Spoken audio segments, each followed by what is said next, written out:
जंग थी, दुश्मनी थी, मगर बुज़दिली नहीं थी। ये थी एक ऐसी जंग जो सिर्फ मैदान में लड़ी गई, ना कि आम शहरियों, औरतों, बच्चों या मुसाफिरों को निशाना बनाकर। अगर हम बलोच तारीख की तरफ नजर डालें तो हमें ऐसी ही मिसालें मिलती हैं। मीर नसीर खान बलोच ने अफगानिस्तान से गुजरने वाले अंग्रेज काफिलों को तहफ़्फ़ुज़ दिया। मीर मोहराब खान ने सिंध और पंजाब से गुजरने वाले काफिलों को खुराक और सलामती फराहम की। खजदार हो, गवादर, मच या पंजगोर, हर जगह हमलों की एक लहर है और हर हमले का निशाना वो तबका है जो सबसे ज्यादा कमजोर है। ये जंग बंदूक से नहीं, इंसानियत से लड़ी जा रही है और हार सब कुछ सिर्फ तुम्हें राहे हक से हटाने के लिए बनाया गया है, जो हमारे बीच बैठकर हमारी ही तहजीब को मिटा रहा है।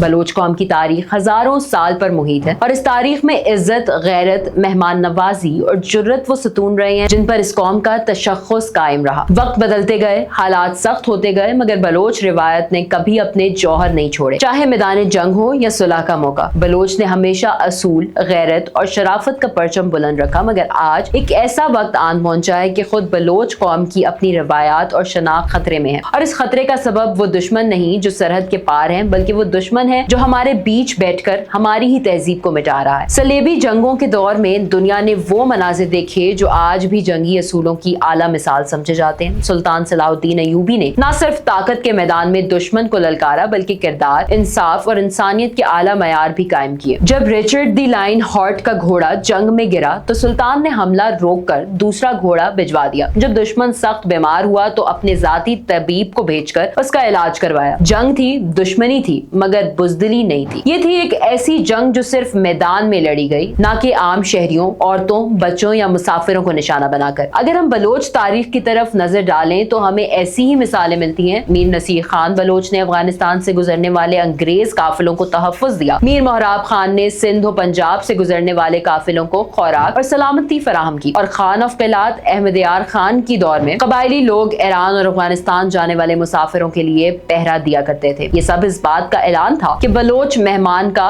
मुहाफिज है, ना कि कातिल। बलोच की गैरत इजाजत नहीं देती कि कोई मुसाफिर, औरत, बच्चा या मजदूर उसकी सरजमीन पर गैर महफूज हो। मगर आज की सूरत हाल क्या है? आज बसों से मुसाफिरों को शनाख्त के बाद उतार कर कत्ल किया जाता है। मजदूर, फनकार, बच्चे, आम शहरी सब इस बुज़दिलाना जंग का निशाना है, जिसे नाम नेहाद आजादी का नाम दिया जा रहा है। ऐसे हमले न सिर्फ जुल्म है, बल्कि बलोच रिवायात, गैरत और इज्जत के सीने पर छुरा घोंपने के मुतरादिफ है। इन दहशतगर्द हमलों का हदफ सिर्फ पाकिस्तानी रियासत नहीं, बल्कि बलोच तहजीब खुद है। ये गिरोह जो बैरूनी फंडिंग पर पल रहे हैं, जिन्हें भारतीय खुफिया एजेंसी रॉ और इसराइली एजेंसी मोसाद की मुकम्मल पुष्पनाही हासिल है, वो दरअसल बलोच कौम को ही अपने कदमों तले रोंदने के दर पे हैं। ये वही गिरोह हैं जो अब सेहूनी मीडिया जैसे मेमोरी के तर्जुमान बने हुए हैं। उनका मकसद न सिर्फ पाकिस्तान को बदनाम करना है, बल्कि बलोचों को दुनिया के सामने दहशतगर्द, शिद्दत पसंद और महज़िब मुखालिफ कौम बनाकर पेश करना है। बलोच सरजमीन पर एक वक्त था जब हिंदू, सिख, पारसी और दीगर अक़लियतें अमन सुकून से रहती थी। अब वही सरजमीन दहशतगर्दी, अक्ल गारत और खौफ का मरकज बनती जा रही है। सितम ज़रीफ़ी ये है कि अब मुसलमान भी बलोचिस्तान में गैर महफूज हो चुके हैं। खजदार हो, गवादर, मच या पंजगोर, हर जगह हमलों की एक लहर है और हर हमले का निशाना वो तबका है जो सबसे ज्यादा कमजोर है। ये जंग बंदूक से नहीं, इंसानियत से लड़ी जा रही है और हार उसमें सिर्फ बलोच रिवायत की है। जो लोग इस जंग को बलोच कौम की आजादी करार देते हैं वो झूठ बोल रहे हैं। ये जंग दरअसल खुद बलोच कौम की बर्बादी है। ये दुश्मन के खिलाफ नहीं, बल्कि अपने घर के चिराग बुझाने की मुहिम है। जब एक बलोच दहशतगर्दी के नाम पर अपने ही बलोच भाई को कत्ल करता है तो वो दुश्मन की नहीं, अपनी शनाख्त की लाश उठा रहा होता है। अगर हम आज खामोश रहे तो कल तारीख हमारे किरदार पर सवाल उठाएगी। हमारे बच्चे पूछेंगे कि जब बलोच गैरत, इज्जत और रिवायत पर हमले हो रहे थे तब हम कहाँ थे? क्या हम इस सवाल का सामना कर सकेंगे? ये वक्त है जागने का, सोचने का और फैसला करने का। क्या हम उन लोगों के हाथों में बलोच तकदीर दे सकते हैं जो मोसाद और रॉ के तनख्वाहदार हैं? क्या हम उन मुज़दिलों को अपना तर्जुमान मान सकते हैं जो नहत्ते इंसानों को कत्ल करके वीडियोस जारी करते हैं? हरगिज नहीं। बलोच कौम ने हमेशा उस दुश्मन के खिलाफ मुजाहिमत की है जो मैदान में हो, ना कि वो जो मासूमों को निशाना बनाए। हमें दोबारा अपनी अजमत, अपने असूल और अपने किरदार को जिंदा करना है। हमें दुनिया को बताना है कि बलोच कौम दहशतगर्द नहीं, कुर्बानी देने वाली कौम है। जो अपने मेहमान के लिए जान दे सकता है वो अपनी रिवायत पर समझौता नहीं कर सकता। बलोच नौजवानों, तुम्हारी रगों में वही खून दौड़ रहा है जो मीर नसीर, मीर मेहराब और खान कल्लाद का वारिस है। तुम्हें दुश्मन की चालों को पहचानना होगा। ये जाली आजादी की तहरीकें, ये डिजिटल सफारत खाने, ये फेक ट्विटर लीडर, सब कुछ सिर्फ तुम्हें राह हक से हटाने के लिए बनाया गया है। याद रखें, जो अपनी शनाख्त खो देता है वो कभी आजादी हासिल नहीं कर सकता। आज जब आलमी इदारे और तहकीकात जैसे अल जजीरा की रिपोर्ट